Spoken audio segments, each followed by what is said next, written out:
Hola, buenas noches. Otra noche en conversaciones con el equipo Zulú. Estamos, como siempre, la noche del viernes al sábado últimamente. Hoy viernes 30, último día del mes laborable. Primero de todo, buenas noches. Hola, buenas noches, ¿qué tal? Y vamos a empezar directamente. Primero haremos antes una puntualización. Hoy será el programa tradicional, unos pequeños temas al principio. Hay bastantes preguntas, luego haremos las preguntas, luego alguna aclaración que haremos sobre las mismas, aunque ya empezamos a decir una cosa importante. Cada vez recibimos más preguntas, lo cual nos satisface mucho, hay que decirlo con claridad. Preguntas concretas, pero también recibimos muchas veces preguntas con argumentarios, hemos leído de 2 y 3 páginas. A ver, intentemos centrar un poco el objetivo. Las preguntas están para ser respondidas, con lo cual, si alguien tiene una duda o una pregunta, que nos haga una pregunta, una línea, 2 líneas, 3 líneas, pero no podemos estar leyendo aquí, imagínense, por 60, 70, 80 preguntas que han llegado a venir, imagínense por 3 folios, es casi una tesis doctoral, no la de Pedro Sánchez, que sabemos que es bastante menos interesante que sus preguntas, pero entonces intentamos ceñirnos un poco para intentar hacer más ágil el programa y que podamos dar al máximo de respuestas. Dicho lo cual, empezamos con los temas de hoy. Hoy obviamente tenemos temas interesantes, pero vamos a empezar con el tema de Salamanca. Esa reunión del presidente con los presidentes de las comunidades autónomas, excepto Aragonés, que saben que se reúne con el presidente Sánchez el próximo lunes, y que ha ido con una buena comida, por cierto, que Garzón se habrá quejado porque había mucha carne en esa comida. ¿Qué podemos explicar como primer tema de la reunión de Salamanca? Bueno, es la constatación de que el estado de las autonomías está secuestrado por el País Vasco y por Cataluña, a tenor de las condiciones que ha puesto el presidente del País Vasco para acudir, que bueno, se están hablando de unas transferencias en impuestos por valor de 200 millones, y luego Cataluña no ha ido porque el señor Aragonés dice que bueno, que es una reunión política y que no es de trabajo, y que bueno, en estas fechas supongo que se estará muy bien en la playa de Barcelona y no ha querido ir a Salamanca, que cae un calor terrible, pero es triste y además es arriesgado por parte del gobierno porque hemos visto a lo largo del día que ha habido gobernantes del Partido Socialista, incluso socios no de gobierno sino en la investidura, como el señor Revilla, que han criticado duramente la presencia o la ausencia de según qué miembros, así como la propia reunión, lo cual parece representar otra vez más la ruptura dentro del Partido Socialista y de aquellos que apoyaron la investidura hace un par de años. Sí, porque aparte parecía que se complicaba, porque hemos visto durante la tarde de hoy, cuando acababa prácticamente la reunión, un tuit de Isabel Díaz Ayuso, curioso, no sé si lo has leído, que dice: España, único país cuyo gobierno atenta contra los intereses de su capital. En rueda de prensa posteriormente ha dicho que no había visto nunca unos ataques tan constantes contra la capitalidad de Madrid. Sí, no es por la ciudad ni por la capitalidad, es porque está ella, y estoy pensando en la brillante idea de Puig diciendo que había que pagar, bueno, que había que imponer más impuestos a Madrid por ostentar la capitalidad. Hoy ha salido al paso, que creo que es una cosa bastante grave y que ha pasado por alto casi todo el mundo, anunciar las vacunas, que has conseguido 3,5 millones más de vacunas, cuando se te venía criticando por parte de la Comunidad de Madrid, de Castilla-La Mancha, de Castilla y León y demás. Volvemos a ver que se hace política con un tema tan serio como el de las vacunas y con un tema tan serio como el de la pandemia. Y obviamente Díaz Ayuso ha representado una realidad, que es que a Madrid se le está atacando porque es Madrid, y sobre todo porque no está en manos del PSOE. Esta semana la gente habrá visto una comparativa en un par de titulares sobre el tema de la FP en Cataluña y en Madrid, y todo lo que contiene Madrid es muy malo y es una crisis tremenda, y lo que pasa en otras comunidades no. Entonces yo creo que Ayuso representa pues una realidad que toda España ve. No, sí, unos titulares que eran del diario El País, todo hay que decirlo, donde a la misma situación. En un lado decían prácticamente que era culpa del gobierno, en este caso de Madrid, y en otro decían que estaba sobrepasado por la demanda en el caso de Cataluña. Es decir, siendo los dos la misma noticia. Es aquello que hemos denominado más de una vez la prostitución de los medios de comunicación, que tienen esa sensación, o algunos tenemos esa sensación, que parecen volver a querer convertir a Madrid en el objetivo principal de la política. Parece ya más algo de ira o de rabia que incluso de lógica, porque cada vez que se enfrentan a Madrid, y lo vimos en las elecciones de Madrid, los resultados no son precisamente prometedores. No, está claro. Y además lo que están demostrando es que siguen sin haberse enterado de la situación real a nivel político que hay, porque, bueno, es como que han olvidado las elecciones de mayo, han olvidado que el PP sigue subiendo, parecen obviar las encuestas de Tezanos, lo cual es bastante curioso porque no dejan de ser partidistas. Y bueno, creo que viven, lo comentábamos hace un par de semanas, ¿no? Que vivían como en una entelequia o en un mundo paralelo y siguen en esa tesitura.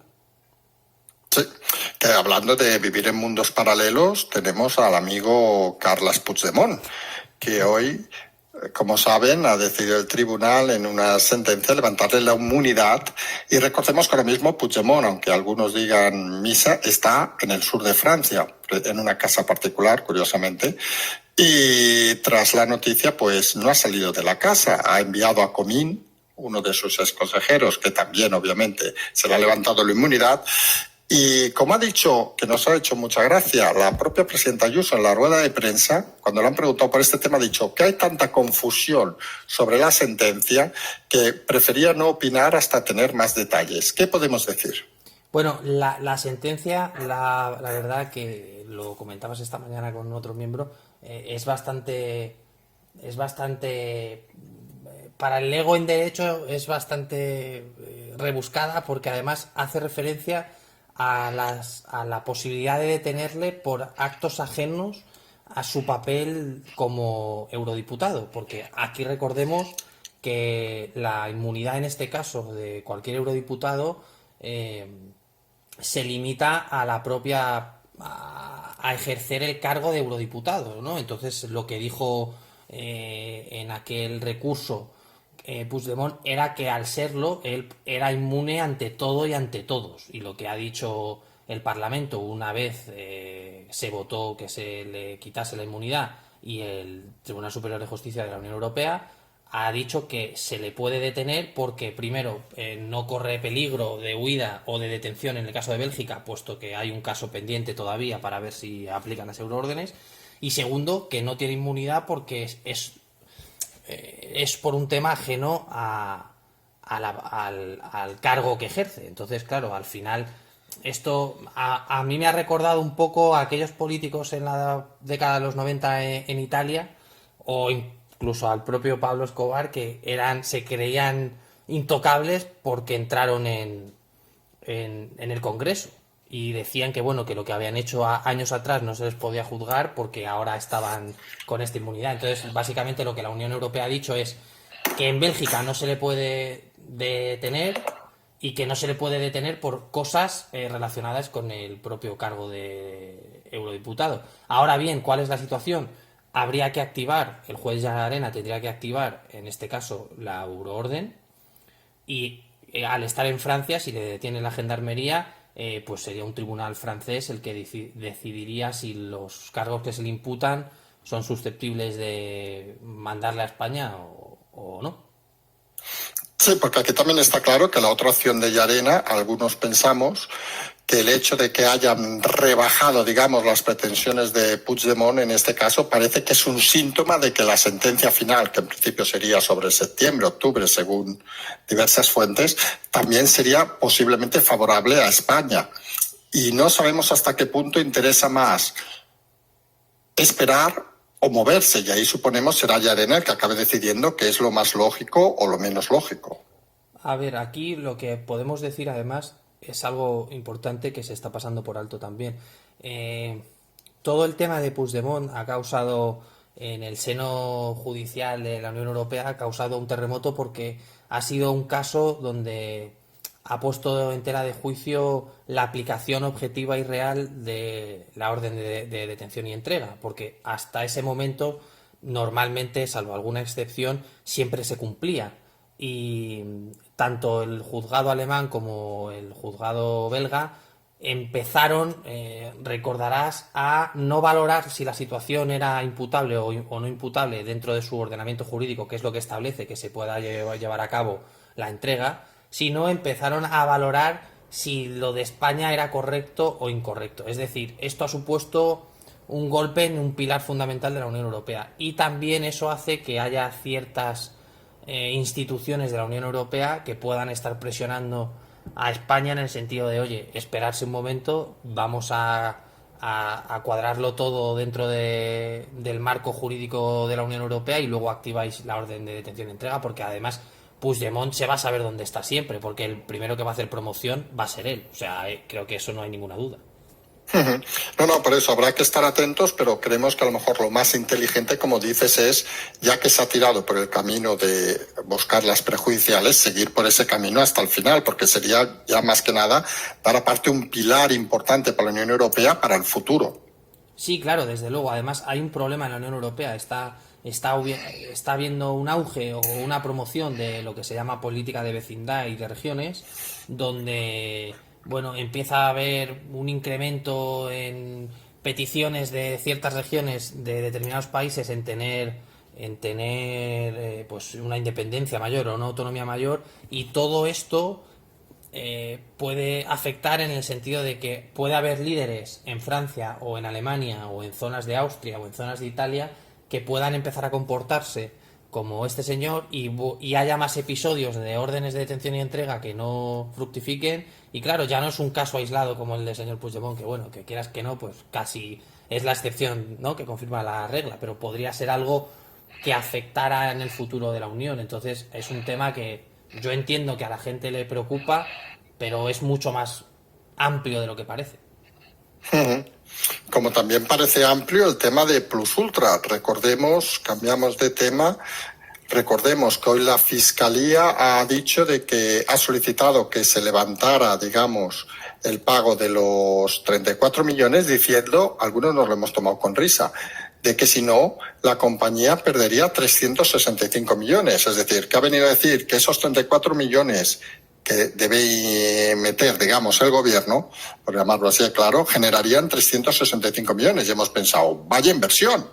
Porque si eso es así y esos datos son reales, pues oiga, multiplicar por 10 en un año una inversión, nos extraña que todos los fondos del mundo mundial no quieran ir. Y algunos pensamos que a veces la Fiscalía, cuando depende de ciertas instrucciones, hace excesos para demostrar las tonterías que les hacen decir, porque si no es que no tiene mucha lógica. Yo estoy pensando en quien haya redactado el comunicado, qué cara ha tenido que poner cuando lo hacía. Yo no entiendo cómo un Estado, bueno, cómo la Fiscalía de un Estado se presta a decir que hay que devolver, bueno, hay que entregar el dinero porque una empresa de máxima importancia, dicho por la Fiscalía, puede perder 356 millones. Es lo que tú dices. Si es una inversión que recuperas en un año y recuperas el dinero, estupendo, pero tú coges los datos económicos de esta empresa y de hecho han quitado capital social porque no pueden tener ningún tipo de liquidez ni nada. Entonces yo creo que el movimiento de la Fiscalía son estas cosas, pues que tú dices, que es como decir aquí mando yo, pero claro, al final te estás poniendo en ridículo. Entonces hay que ser muy cuidadoso, y además yo creo que la gente estará de acuerdo con nosotros en lo siguiente: nadie entiende ya nada de Plus Ultra. O sea, hay tantas cifras tan distintas, nos han contado tantas historias, que incluso aunque te sientes con la documentación delante y quieras hacer una foto de lo que está pasando, nadie sabe realmente, porque ya no se sabe si es un amaño, si es un apaño, si es... no sé, es todo tan raro que, claro, la semana pasada una información, esta semana que el Tribunal de Cuentas dice que Ábalos no tiene nada que ver y que... Entonces, claro, al final esto yo creo que afecta mucho a la credibilidad del Estado y obviamente pues a la credibilidad de la institución que ha dado los 54 millones. Al final habrá que llamar a Ábalos para que nos lo explique. Seguramente, si aprovechamos... Porque tiene ganas de hablar, Ábalos. Y nos cuenta algo más. ¿Tiene ganas de hablar o tiene ganas de seguir de vacaciones en la playa? Contestamos la semana pasada. Yo creo que él se está mordiendo la lengua y como le toque mucho la moral, vamos a utilizar estas palabras, va a acabar hablando. Además, yo le veo un poco... vas a reírte por la comparación, pero yo le veo un poco Villarejo, ¿no? Este sentido de que tira perlitas y como el tono socarrón de no sabes con quién estás hablando, este tipo de personajes. Y Pues, yo estoy pues seguro sabes que lo comparaba mucho con Torrente. Salvando Sí, distancias. bueno, pero es al final Torrente es un personaje ficticio, ¿no? Yo una de las cosas que me parecen absolutamente geniales de Villarejo es que es un personaje creado y se lo ha creído totalmente. Y ese Ábalos es un tipo que sabe mucho más de lo que la gente cree que sabe. No en el sentido de listo o tonto, sino en el sentido de información de gente del partido, de movimientos y demás. Y lo hablamos la semana pasada. A mí ese señor me pide ir a la embajada de donde sea y le mando, porque hay que tenerle contento. O sea, podríamos decir, y no es humor ahora, que podía ser Ábalos el pequeño Villarejo. Sí. Como hay el pequeño Nicolás, en el sentido de que sí que creemos algunos que luego no entramos en temas de si son delito o no, pero el trabajo de Villarejo parece más de ciencia ficción que real. Sí, pero hay una cosa que además creo que lo hablamos la semana pasada, todo el tema de Fontanero, ¿no? De saber el partido. Un tipo que conoce el partido como lo conoce Ábalos es lo mismo que hacía, por seguir la comparación, Villarejo con el Estado. Y el problema de ese tipo de gente es muy hollywoodiense, pero tienes que tenerla contenta, ¿no?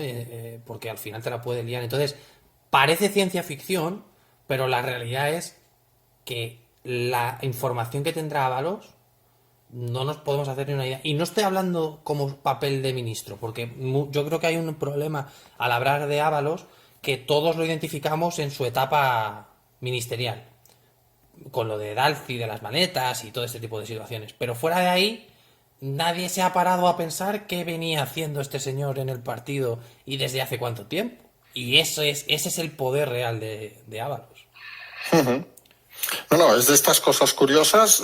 Antes de las preguntas, te comento una cosa curiosa, a ver si puedes hacer alguna valoración de un tuit que ha pasado durante la tarde de hoy, donde la ministra Yone Belarra, saben que siempre tenemos un conflicto aquí lingüístico, ha puesto una foto de Brasil nevando y ha dicho, miren el cambio climático. Y claro, le hemos tenido que recordar que Brasil está en el hemisferio sur, que habitualmente nieva cuando en el norte hace verano. No sé si este es el conocimiento de las ministras de Podemos. Yo... es que estoy Esta pregunta es trampa, ya lo sabemos. Estoy pensando en los chistes de la LOCSE que se hacen tanto, de que los que estudiamos en la LOCSE no sabemos hacerla con un canuto. Y resulta que tenemos ministras que han estudiado la LOCSE y efectivamente no saben que en Brasil está en el invierno, lo cual es cuanto menos preocupante. Y lo peor de todo es que la caterva de personajes que le sigue y le apoyan estarán absolutamente compungidos y preocupados porque hay nieve en Brasil. No te quepa la menor duda. Esta semana salió una lista de por ejemplo, de las ciudades más contaminantes del mundo.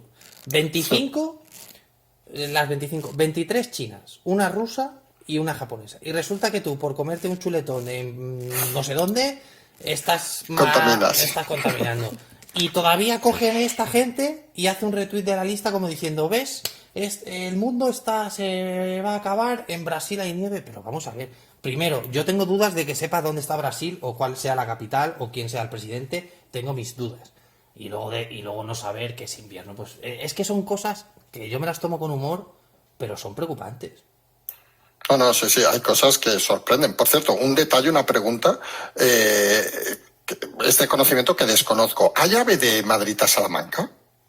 Hay tren, que no Pero es recomiendo porque un Albia o no, algo no, así. no es Albia, es un nacional de estos que tarda 2 horas y media en ir a Salamanca.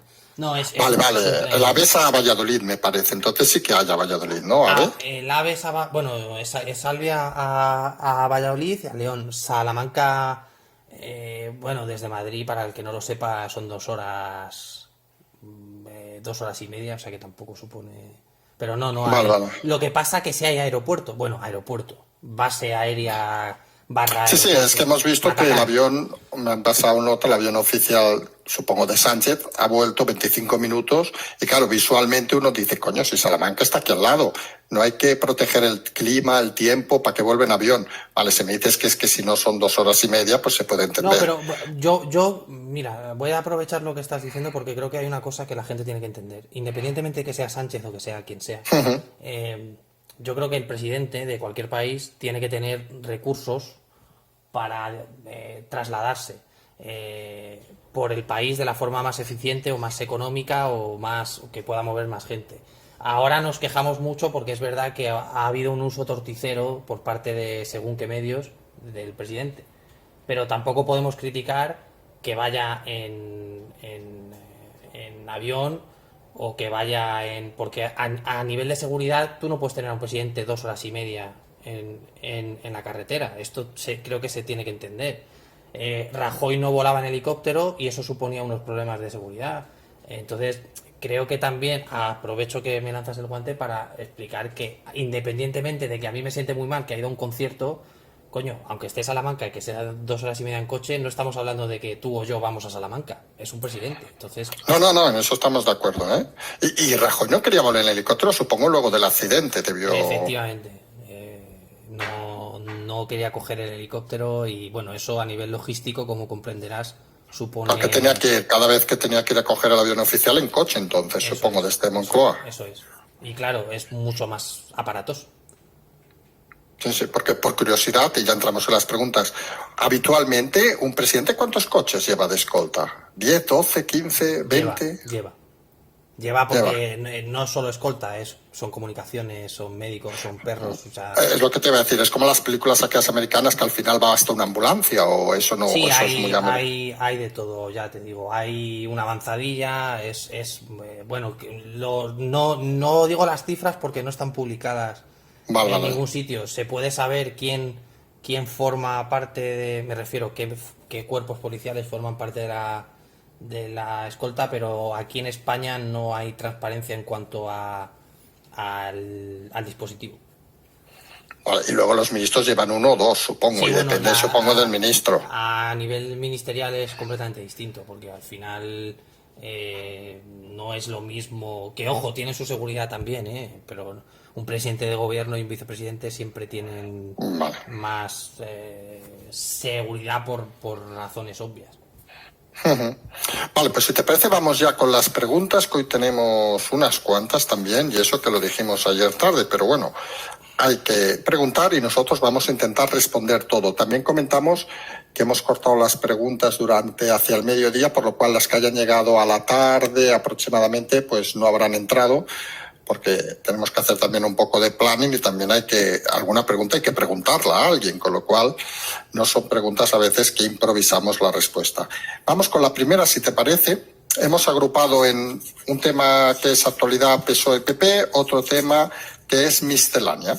Pues la primera pregunta que nos dicen, al parecer Sánchez se ha despedido a la prensa camino de sus merecidas vacaciones, puesto entre comillas, con el siguiente anuncio a los profesionales de prensa. Les agradezco su dedicación y les sugiero descansen estos días, pues el mes de septiembre vendrá con mucho movimiento y novedades políticas. Bueno, nos dice el oyente, cabe entender que tomará iniciativas de un calado. ¿Qué se puede adelantar sobre este septiembre duro? Bueno, lo que veníamos diciendo, primero los presupuestos. O sea, septiembre es sinónimo de presupuestos. Quieren aprobar una serie de legislación que veremos si sale o no sale, pues los alquileres, la nueva ley de sociedades y todo ese tipo de cosas. Entonces, septiembre, la clave es, Bolaños ya tiene su misión, que es sacar los presupuestos como sea, y si no salen los presupuestos o si ciertas comunidades empiezan, o ciertos partidos en este caso, perdón, empiezan a exigir demasiado, podemos empezar a sospechar que va a haber movimientos hacia la convocatoria de unas elecciones o hacia movimientos contra Podemos para sacarles del gobierno, que ya hemos dicho aquí que, oye, pues Podemos se va a desgastar muchísimo estando en el gobierno, pero vamos, septiembre puede ser duro porque los presupuestos a fecha no van a salir. Siguiente pregunta, nos dice, ¿cuál es realmente hoy en día el apoyo a Sánchez por parte, pone comillas, de las fuerzas vivas a nivel nacional?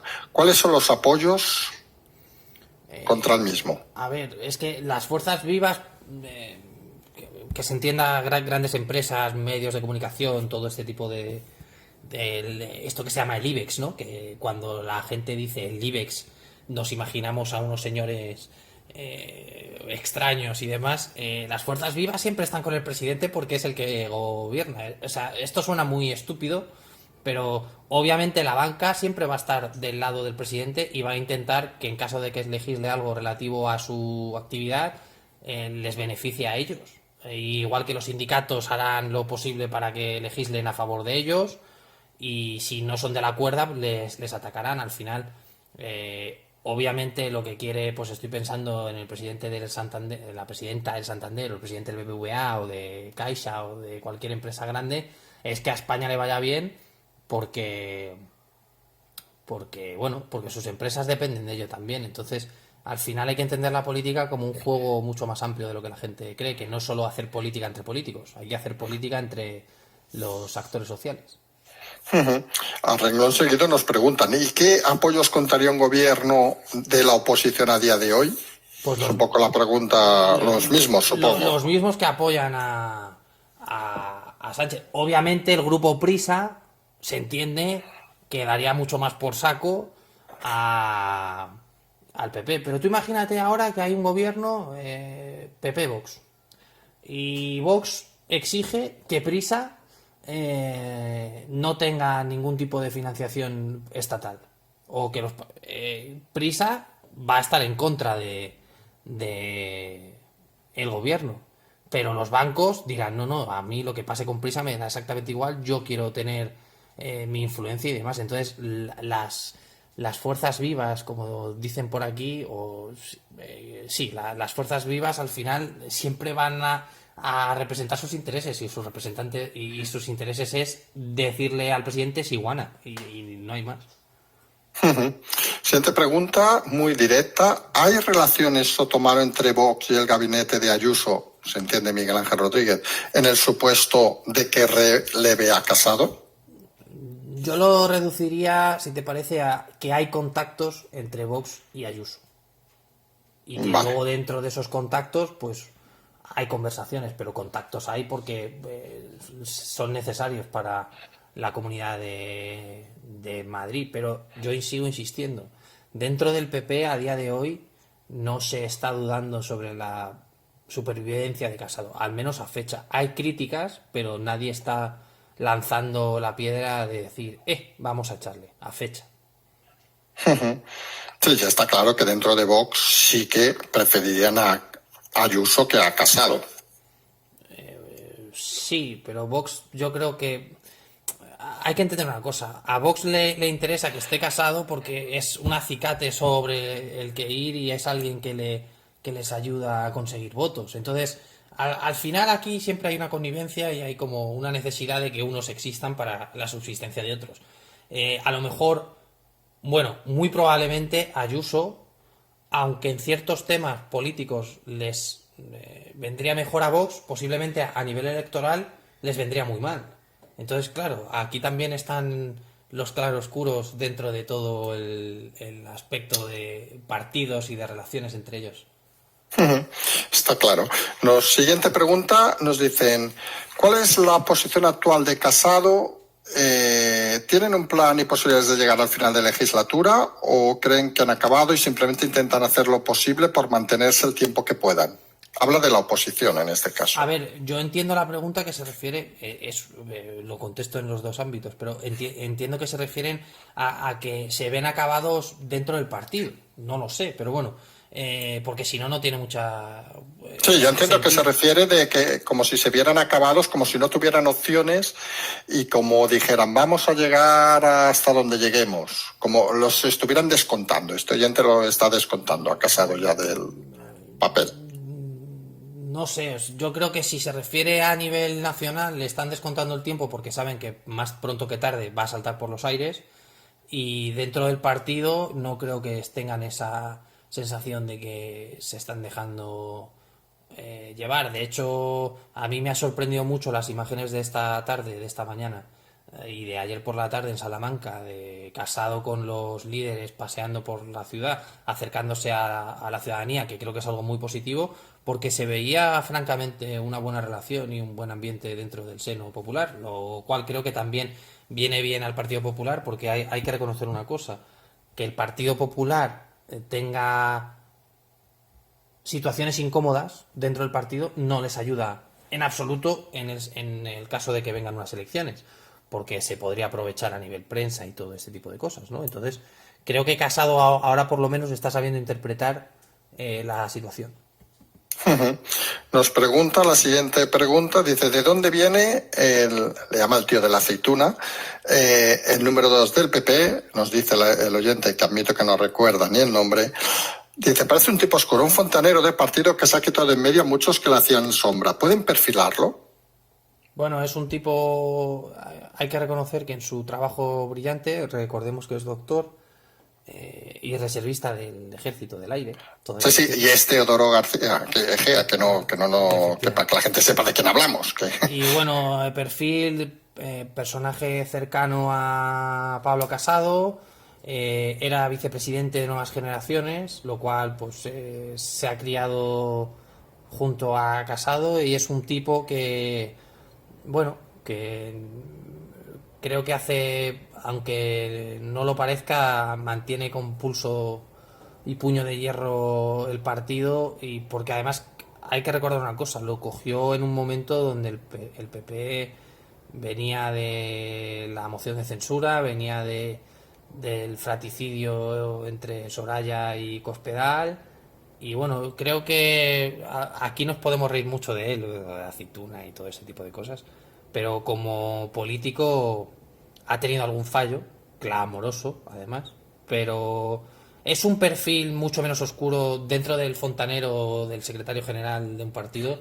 No es un ser oscuro como lo era Ábalos o como Hernando del PSOE, que le veías y te generaba cierta inquietud, ¿no? Al final yo creo que es un poco de perfil intelectual en el sentido, quizás como Redondo, que hablábamos en alguna ocasión que estaba por encima de la media, como personaje. Luego podemos criticar, y lo hemos hecho, algunas decisiones que han tomado dentro del seno del partido, pero eso es otra conversación.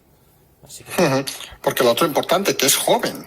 Sí, Tiene sí. 36 años, que sorprende porque la fisonomía parece que tuviera 40, no 50, pero 40 y pico, pero Está nació en cascado. el 85, o sea que es relativamente joven. Hay que reconocer que está cascado. Para la edad que tiene Sí. se le ve. Pero Pero bueno, eso lo habéis oye, dicho vosotros, yo oye, no lo he pero dicho. ¿Eh? yo lo digo, yo aplaudo a un tipo que, primero, que es campeón del mundo en lanzamiento de aceitunas, que eso es tremendo, y segundo, que es doctor en ingeniería, y además la tesis es absolutamente increíble. O sea, si la gente tiene tiempo, que le eche un vistazo porque es de un tema que dices, wow, o sea, que no es no es un fulano que lleva toda la vida en la política, es un tío que le ha dado tiempo a doctorarse y demás. Así que bueno, pero más aparte, chapó. Vale, pasamos a la siguiente pregunta. ¿Qué podría pasar para que el gobierno no acabe las legislaturas sabiendo que hasta ahora todos los cambios siempre han sido imprevistos? La clave son los presupuestos. Si los presupuestos no salen, no hay forma de que el gobierno aguante más. Eso es así. Y si alguien de Podemos saca los pies del tiesto, posiblemente también podríamos estar ante una situación donde lo mejor sería convocar elecciones. Ujú. Sánchez nos pregunta, lo fía todo a publicitar una recuperación económica basada en el dinero europeo. Recordemos, este año llegan 19.000 millones. Y como siempre decimos, recordemos que las pensiones son 10.500 cada mes. ¿Cuánto tiempo, nos dice el oyente, podrá estirar la situación si tarda en llegar el dinero o llega de esta forma tan posada o que no sea suficiente? A ver, nosotros consideramos que en este sentido, y que no se me malinterprete, está de prestado, en el sentido de la gente no cree ya en lo que diga en cuanto al dinero. El otro día en la bochornosa rueda de prensa de despedida del verano, muy de Estados Unidos, por cierto, esto de despedirse de corresponsales y demás, salía diciendo que había cumplido una de cada tres promesas, dando porcentajes. Es todo marketing, marketing, marketing, y la gente ya le da igual que diga lo que diga porque no se lo cree. Entonces el chicle no lo puedes tirar más. Siguiente pregunta, ¿sucederá como con Zapatero, que cayó cuando se cayó el chiringuito y los recortes afectaron al sector público, pensiones y otros?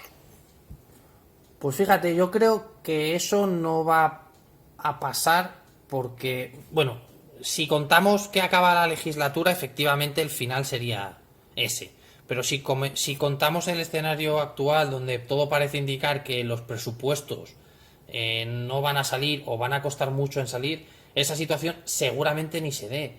Pero es que aquí hay otro debate. Hay que empezar a debatir el tema de los funcionarios. El otro día ha sacado una oferta pública de 30.000 funcionarios. Más. Primero, que no cubren plazas. Y segundo, que hay que volver a generar el debate de si hace falta tener un estado de bienestar, entre comillas, tan absolutamente masivo. Entonces, bueno, yo no creo que pase como Zapatero. Él caerá muchísimo antes, sin duda. Sí, y recordemos esto, los funcionarios, además la ley esta dice de que aquellos que llevaran 10 años de interinos pasarían a ser funcionarios, que por cierto está recurrida. Es cierto, pero aquí hay que decir una cosa que nos han informado, que dentro de cuando se dan datos sobre el número de funcionarios, ahí dentro ya van incluidos los interinos. Es decir, no hay un incremento sustancial en el número porque ya se consideran funcionarios interinos y entran dentro del cómputo de las cifras. Pero bueno, es la misma charla. Habría que sentarse y decidir si es asumible económicamente o no. Desde nuestra parte creo que ya está clara la idea de que es que no. Siguiente pregunta, nos habla del PSOE internamente. ¿Cuál es la situación del partido? ¿Qué perspectivas hay en un congreso? ¿Ganaría Sánchez? ¿Le presionarán? Bueno, aquí hemos dicho que el PSOE estaba secuestrado. Si tienes un partido secuestrado donde has movido los peones para controlarlo más y que no haya disidencia, porque dentro del Partido Socialista no hay disidencia, porque ni siquiera los varones pueden disentir de lo que diga, parece ser que nada va a cambiar. Entonces creo que la situación está clara. Además lo decía, creo que fue el propio Casado el que decía, ha cambiado todo para que no cambiase nada, ¿no? Pues ha hecho eso. Ahora mismo el PSOE como partido está en hibernación. Siguiente pregunta, nos dice, ¿tiene apoyo Sánchez en países europeos entre los socialdemócratas, por ejemplo, o Agenda 2030 o no? A ver, aquí he de ser honesto, no entendemos la pregunta en el sentido de apoyos, porque apoyos tienen a nivel parlamento, pues de todo el grupo socialista de la Unión Europea, pero un presidente no es, salvo alguna excepción a día de hoy, no es que tengan apoyos o tengan contrincantes. Lo que tiene Sánchez es bastante gente que no se fía de él, dentro de lo que pueden considerarse líderes europeos. Porque bueno, lo que ha demostrado en Bruselas pues plantea una serie de dudas, pero no entendemos muy bien a qué se refiere con apoyos. Pues la siguiente pregunta, que un poco va por la misma línea, nos dice cuál es la sensación de esos miembros del PSOE más cercanos a la calle, mundo municipal, por llamar de alguna manera, tras los últimos nombramientos de alcaldesas. ¿Siguen pensando que Sánchez es un lastre para ellos en unas hipotéticas elecciones o cambian de opinión? El problema es que el socialista municipal, entiéndase concejales, alcaldes y demás, viven la política de una manera mucho más cercana que los otros, ¿no? Entonces, aquí hay un problema, que es que se vienen elecciones autonómicas y locales en un tiempo a esta parte, y hay mucha gente que tiene ayuntamientos grandes o pequeños del Partido Socialista que están temiendo, ¿verdad?, que lleguen y la gente les diga que no, porque claro, al final en ciertas ciudades sí hay esa política de proximidad donde conoces al alcalde y puedes tomarte un café con él, aunque sea una ciudad grande, pues es localizable. Pero claro, en otras no. Y al final los partidos quieren las ciudades grandes, quieren Granada, quieren Murcia. ¿Qué te voy a contar con la moción de censura? Y obviamente hay pánico porque, bueno, siempre se sabe que cuando la gente está en contra del presidente, también por extensión está en contra del partido. Siguiente pregunta muy concreta también. Esas informaciones que decían que, entre otros, Marcos de Quinto iba a lanzar una televisión a partir de septiembre-octubre.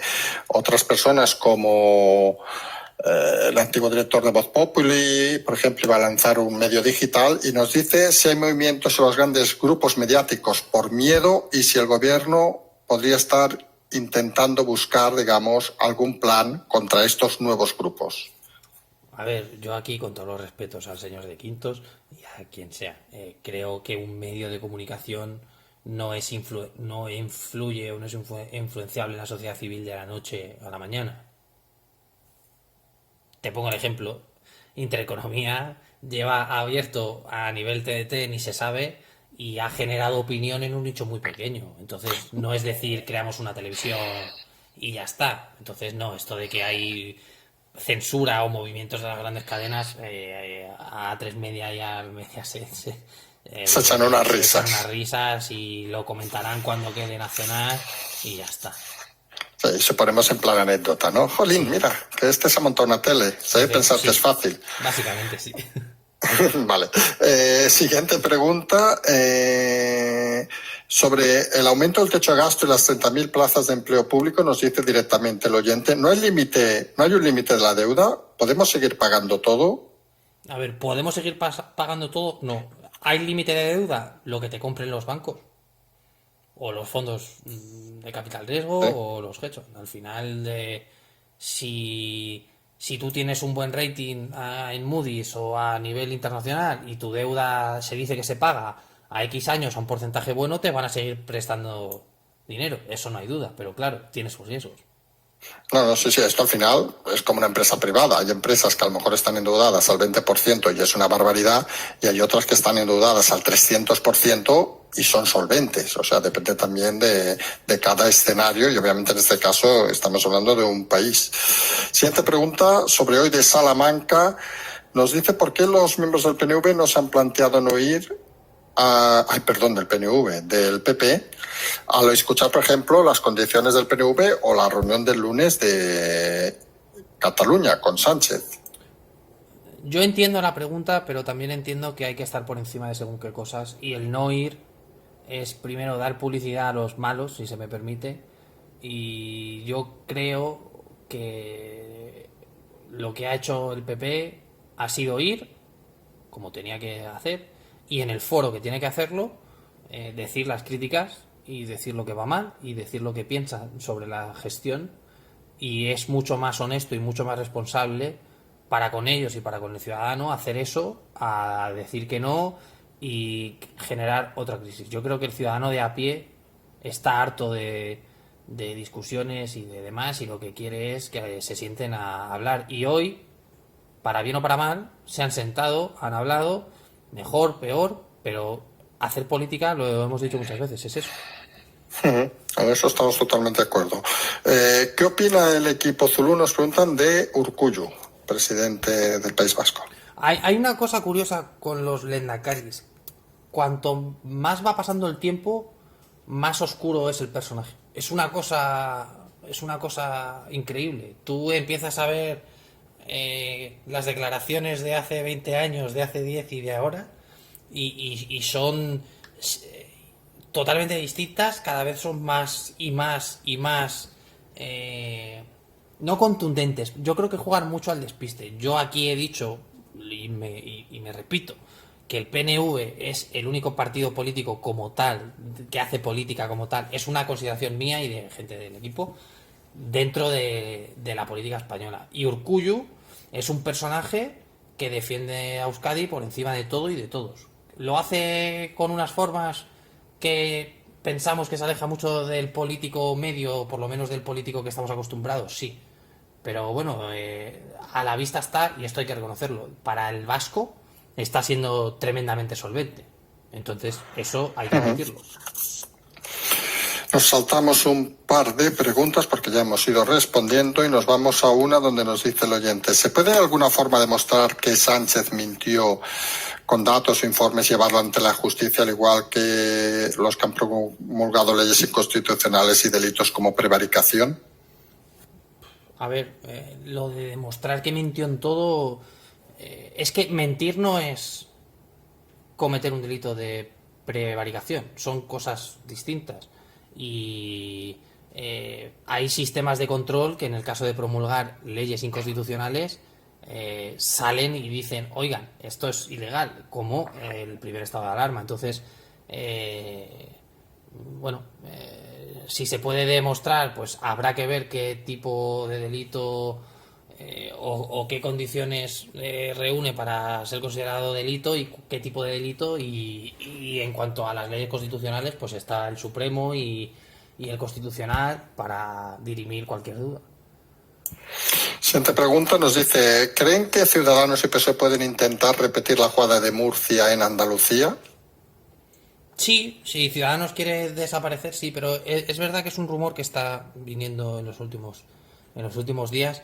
Y bueno, esto ya sería el suicidio del suicida, ¿no? Ya sería como el remate final de Arrimadas.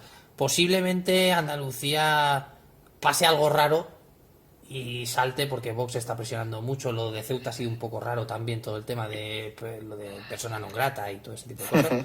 Pero Ciudadanos, yo creo que todo el mundo estamos de acuerdo de que cuanto menos haga y más quieto esté, mejor. Pues queda alguien en Ciudadanos. Alguno, pero vamos, ya te digo que son coleguitas y poco más. Ahí ya, o sea, al final nos reímos, pero creo que es constatable que está destartalado. Es un partido que escuchábamos unas declaraciones de Arrimadas en las últimas horas y era hipocresía pura. O sea, criticaba al PSOE cuando hizo lo de Murcia. O sea, es vergonzoso. Es una pena que un partido con tanto potencial como Ciudadanos haya quedado reducido al vodevil tan triste. Porque, por cierto, ahora que hablamos de Ciudadanos, que se habla muy poco, pero ¿ha desaparecido de la escena pública el motorista? Ahora se me ha ido hasta el nombre en la cabeza. El que fue candidato a Madrid. No, ha estado Edmundo Val. Edmundo Val, perdona, sí. Estuvo la semana pasada diciendo algo. No te voy a mentir, no recuerdo exactamente lo que dijo, porque cuando habla, lo reconozco, no le presto muchísima atención. Vale. No. Sí, sigue. Bueno, sigue allí. Es el número 2. No, por eso no, es que me ha dado la sensación, como últimamente hemos vuelto a oír a Arrimadas, ya no le escuchamos, digo, a lo mejor también será de baja, vete a saber. Estará haciéndose un tour con la moto o algo de esto. Estará de vacaciones. Sí. Siguiente pregunta. Dice, en mi opinión, intentemos hacer preguntas. El paralelismo establecido por parte de Casado comparando los muertos por la pandemia, los parados a la destrucción de empresas con medallas de oro, plata y bronce, yo no he oído estas declaraciones, lo confieso, es frivolizar con lo que muchos españoles han pasado durante la pandemia. Estas afirmaciones como estas no tienen penalización a nivel encuestas en el PP.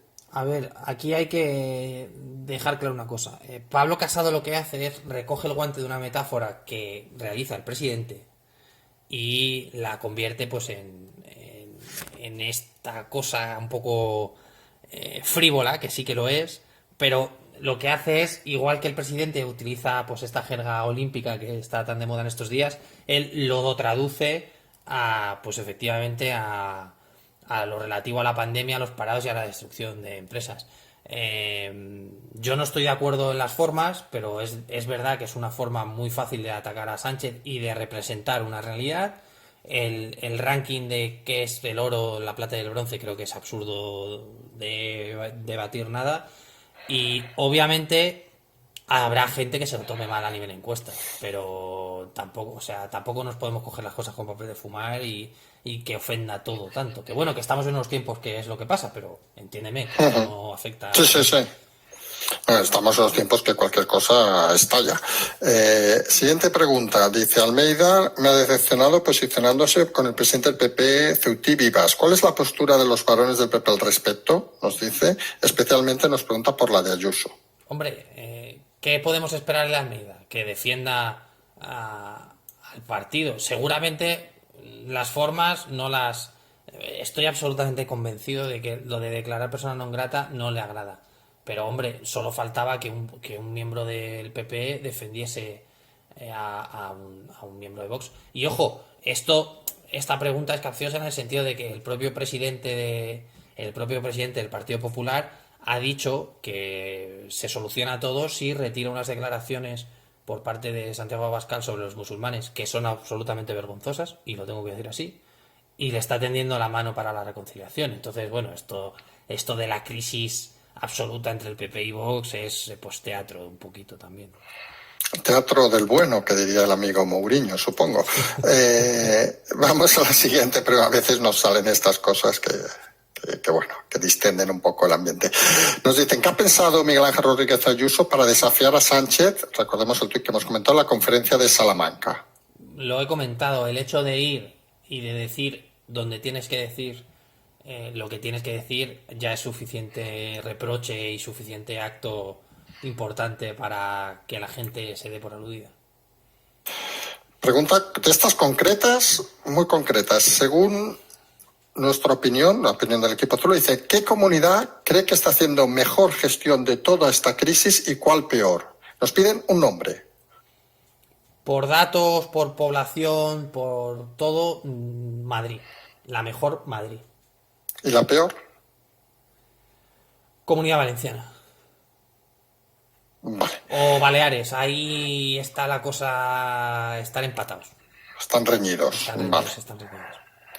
Siguiente, las relaciones con Vox están rotas a raíz de Ceuta con el PP. ¿Condicionaría esto un pacto futuro entre PP y Vox? ¿Qué debería pasar para que las relaciones se normalicen? Bueno, como mencionaba, que Abascal retire lo que cuentan, que Abascal retire ciertas manifestaciones que ha realizado y vamos a ver, en el momento en el que haya un gobierno o tenga que haber un gobierno PP-Vox o Vox-PP, entiéndase como se quiera entender, pelillos a la mar. Aquí al final hay que echar al enemigo, ¿no? Y cuando pasa eso, pues, bueno, donde dije digo y se acabó. Dos preguntas muy concretas del PP y creo muy curiosas. La primera, nos dice el oyente que las decisiones de Casado no las comprende, nos dice que cree que conocemos mejor nosotros a Casado que los oyentes y nos hace la pregunta directa.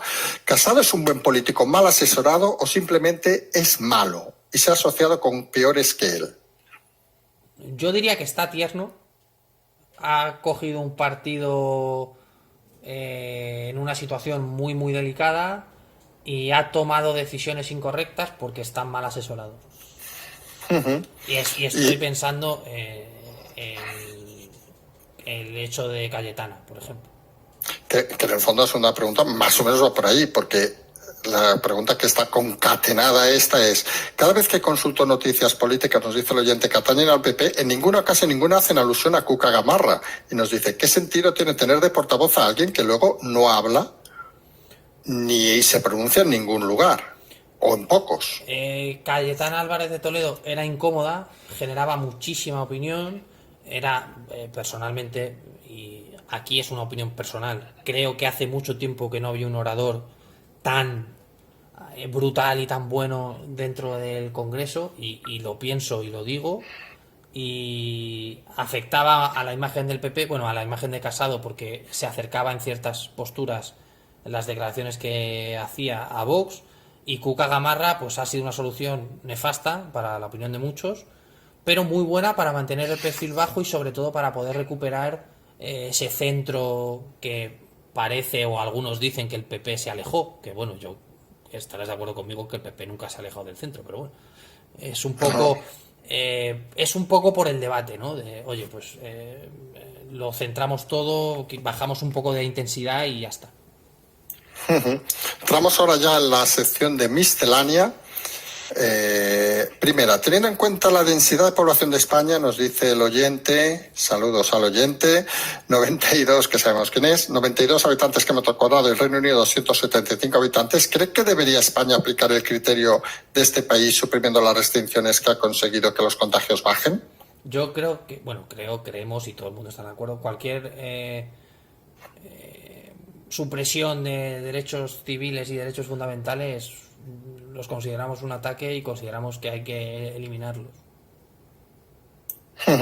Siguiente pregunta. España está penalizando iniciativa privada al mismo tiempo que engorda el sector público, subiendo impuestos ciudadanos, tal. ¿Cómo puede ser que los países que en teoría van a rescatarnos permitan esto? ¿Puede ser que los países llamados frugales tengan tanto miramiento para controlar su déficit y se queden callados ante lo que sucede en España? Bueno, callados no están. Han impuesto y quieren seguir imponiendo límites y controles a ese dinero, por lo cual, y creo que es algo muy positivo, es decir, que el dinero tenga un control o una auditoría externa por parte de países frugales o cualquier país de la Unión Europea, creo que es muy positivo.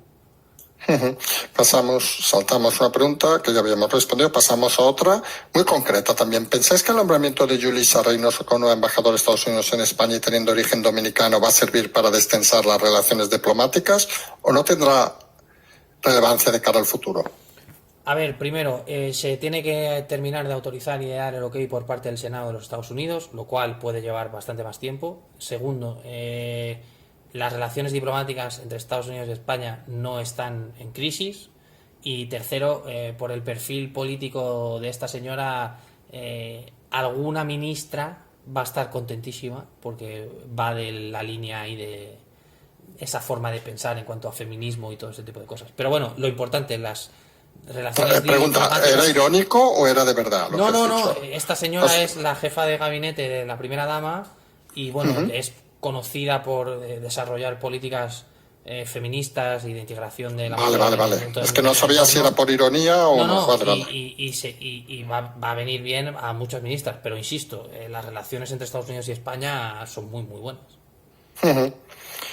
Siguiente pregunta también sobre relaciones España-Estados Unidos, sobre la noticia que el gobierno de Estados Unidos ha expresado su recomendación de no viajar a España por la situación relativa a la pandemia, también recordemos por temas yihadistas, etcétera, con temas de seguridad y estabilidad. ¿Qué opinión merece? Nos dice. Bueno, esto es una guía que lo hemos explicado alguna vez, que se publica en la página de la Embajada y de la Secretaría de Estado de Estados Unidos, donde dice básicamente cómo es la situación en cada país. En España preocupa a nivel de Estados Unidos todo lo relacionado en seguridad ciudadana y voy a ser muy claro y muy honesto y muy directo. El destino objetivo para la población estadounidense, es Barcelona. Y bueno, Barcelona pues a nivel de seguridad ciudadana tú sabes cómo está.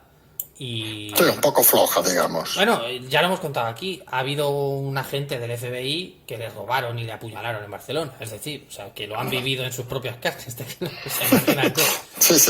Entonces, bueno, es muy triste todo, pero bueno. Es una guía que se publica y que mira a quien lo mira y no hay que darle tampoco una importancia tremenda.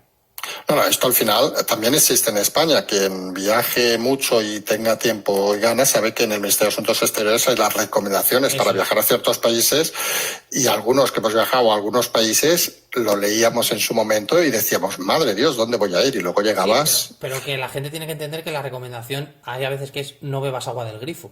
O sí. O sea, que tampoco es que la gente se piensa que son, es de hoy, no lleves efectivo, no andes a partir de las 7... Exacto, o no vayas a esa zona, a esas islas, yo me acuerdo, por ejemplo, en Filipinas, Indonesia, no te desplaces a las islas de la provincia de no sé qué, porque hay grupos de insurgentes, yo qué sé, cosas muy puntuales que en el fondo no dejan de ser guías recomendativas, que hay gente que las lee y gente que obviamente las ignora totalmente.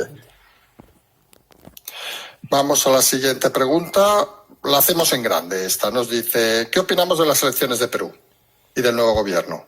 Bueno, es otro individuo que ha comprado el discurso del Foro de Sao Paulo de que los españoles, de que todo lo que pasa en Latinoamérica es culpa de los españoles. Un tío que, por cierto, se llama Castillo. Manda narices el asunto, pero bueno.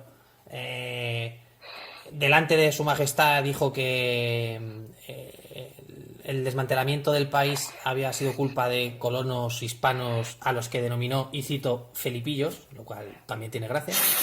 Es un cachondo este hombre. Sí, sí, bueno, fíjate si será personaje y si hay gente en el Perú que está preocupada. Este señor es comunista. Comunista declarado. Y le preguntaban el otro día que si iba a legalizar el matrimonio homosexual y dijo que no. Y le preguntaban que si iba a legalizar el aborto y dijo que no. Y le preguntaron si iba a legalizar la marihuana y dijo, por supuesto que no, porque los valores de mi gobierno van a ser la familia. Y la marihuana va en contra de los valores cristianos y católicos de la familia. Entonces, claro, era conservador. Entonces es un tío que realmente en Perú... Un comunista raro, ¿no? Sí, bueno, yo he hablado con gente de comunistas, creo que lo he contado alguna vez, que me decían, yo soy profundamente creyente porque el primer comunista fue Jesús. Eso lo he oído yo también. Entonces, hostia, cuando te lo dicen la primera vez te quedas preocupado, que luego puede tener sentido, pero hostia, así de primeras te quedas... Y bueno, el Perú al final, lo de la izquierda en Latinoamérica es una cosa demencial, porque parece que no se fijan en lo que ha pasado en Ecuador, lo que ha pasado en Bolivia, lo que ha pasado en Uruguay, lo que está pasando en Chile. Y lo peor de todo esto es que alguien tiene la brillante idea de que cuando entra al poder la izquierda hace falta hacer una asamblea constituyente y cambiar la constitución. Y yo personalmente estoy siguiendo muy cerca la nueva constitución chilena, y ves a los personajes que la están redactando y lo que quieren redactar, y si es un continente que tiene carencias, de salir adelante ese tipo de artículos va a ser todavía más decadente. Entonces, Perú, yo rezo por los peruanos y que salgan a la calle, que habrá disturbios, y a lo mejor nos encontramos con un presidente comunista que no era tan comunista. Nunca se sabe. Sí, es lo que pasa a veces con algunos, que sabes que ejercen una cosa y luego cuando están en el poder cambian un poco para mantenerse. Nos preguntan, ya estamos en las últimas preguntas, ¿cuál es la relación Podemos-independentistas? Nos dicen los extremistas de calle que Iglesias alentó. ¿Sigue habiendo fuerza de Podemos en la calle? A ver, hay un grupo dentro de Podemos que sí tiene presencia en la calle, pero Podemos se ha alejado mucho de ese núcleo de la calle. En este sentido está hablando la pregunta sobre extremistas de la calle, es decir, grupos que se llaman antifascistas, que son igual de fascistas que los que se pegan con ellos, pero bueno, eso es otro tema. Podemos, bueno, pues es el One Hit Wonder de antiguamente, que era un grupo, una canción y ya está, pues Podemos ha sido eso. Vale. La siguiente pregunta nos dice, ¿se espera un otoño temporada caliente de movilizaciones? Se refiere obviamente a septiembre-octubre. Bueno, el final del verano siempre es a nivel paro difícil, a ver los presupuestos, y el tema catalán, pues veremos a ver la movilización que hay, porque ya sabemos que octubre siempre son fechas complicadas. Penúltima pregunta, nos dice, ¿por qué quitan a Abril Martorell por el señor Murtra, que no ha gestionado nunca una gran empresa? ¿Hay una motivación política?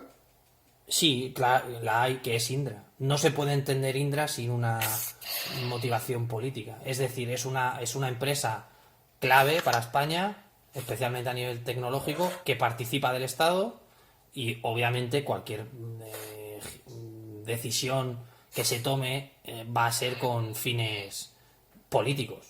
No es como una empresa, como una pyme, que puede haber una compra. Al final tienes que colocar a gente afín, independientemente de la gestión que tengan o el conocimiento que tengan. Y la última, nos preguntan si se podía explicar qué son las nuevas declaraciones que publican los diputados y senadores, denominadas declaraciones de intereses económicos. Bueno, básicamente es un documento donde manifiestas tu actividad durante los últimos 5 años previos a la entrada en el cargo, y tienes que decir pues si te han dado algún tipo de donación, de regalo, todo ese tipo de cosas. Entra dentro del nuevo código de conducta que se aprobó allá en febrero del Congreso de los Diputados, y bueno, está habiendo problemas en la implementación y todo ese tipo de cosas, pero vamos. Vale, pues hemos acabado las preguntas. ¿Querías comentar alguna cosa? ¿Nos parece? Sí, bueno, es en torno a ciertos email que estamos recibiendo en un tono bastante condescendiente, que no es nada agradable de leer, y desde aquí lanzar el mensaje de que preguntamos las preguntas que consideramos de interés para la gran mayoría del público, que nadie nos puede obligar o hacer preguntar sus preguntas siempre y las de otra gente no. Al final esto es una comunidad que estarás de acuerdo conmigo, que hay gente magnífica y que ningún problema. Nuestra función es, pues, yo digo de servicio público en el sentido de explicar historias y de explicar ciertas cosas, pero obviamente dentro de todo lo que hay que explicar, pues explicamos lo que consideramos más oportuno. Modificamos alguna pregunta por tema de longitud y obviamos otras porque no consideramos que se tengan que responder, porque no es el sitio para responderlas o porque no consideramos que sea de interés. Y al que le guste bien y al que no le guste bien también, pero creo que a estas alturas de la vida no van a venir a decirnos a nadie que podemos preguntar y que no podemos preguntar. Simplemente era eso y agradecemos los comentarios y las argumentaciones de las preguntas, pero hace el trabajo muy difícil y tampoco estamos para dorar la píldora y decir lo que la gente quiere oír. Yo sé que decimos cosas que mucha gente no entiende o que yo utilizo un tono sobre ciertos asuntos que a la gente le puede ofender, pero está en mi libertad hablar así y opinar o describir lo que sé por nivel personal o nivel profesional. Entonces espero que la gente lo entienda, espero que la gente respete la decisión y la forma de trabajar que tenemos independiente y que vamos a seguir aquí contestando lo que consideremos oportuno. Sí, no, y en cierta manera hacemos un añadido. Nosotros lo hemos dicho hasta el primer día. Aquí la voluntad siempre es que este programa lo hacemos entre todos. Pero también debemos ser conscientes a veces de que, por ejemplo, el equipo Zulu tiene otras responsabilidades, tiene muchas horas invertidas en mucho tiempo y a veces entendemos algunos, nosotros incluso filtramos alguna pregunta, de que es importante que todos sepamos un poco en dónde estamos. Es decir, aquí no estamos haciendo nada para hacer propaganda, ni estamos haciendo nada porque nos pague alguien, un medio o lo que sea. Aquí lo hacemos porque creemos que entre todos podemos ir aportando cosas. Ustedes con sus preguntas y nosotros con las respuestas. Pero para poner un ejemplo que no, para que vean que ponemos un ejemplo que nada tiene que ver. Si alguien nos pregunta cuál es la capital de Estados Unidos, pues no pasaremos la pregunta, porque se sobreentiende que todo el mundo lo va a saber. Entonces recuerden, aquí intentamos hacer análisis, intentamos explicar las cosas que vemos, sabemos o no se explican.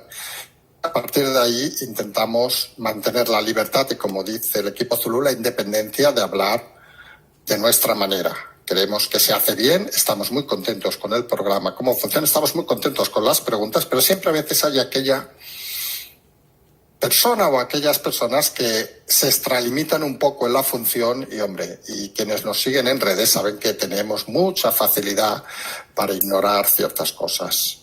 Vamos a seguir todos en esa línea. Si te parece, te pregunto por esta semana que empieza. Que empezará el lunes, quiero decir, que es la primera semana de agosto. Habitualmente una semana tontísima, vamos a decirlo así, como la segunda. Son las dos peores semanas habituales en un año. ¿Habrá alguna novedad? ¿Qué se prevé?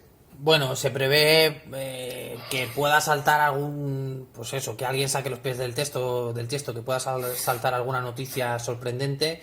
Va a haber polémica con las vacaciones, eso no te quepa la menor duda de que se va a hablar de las vacaciones y del destino.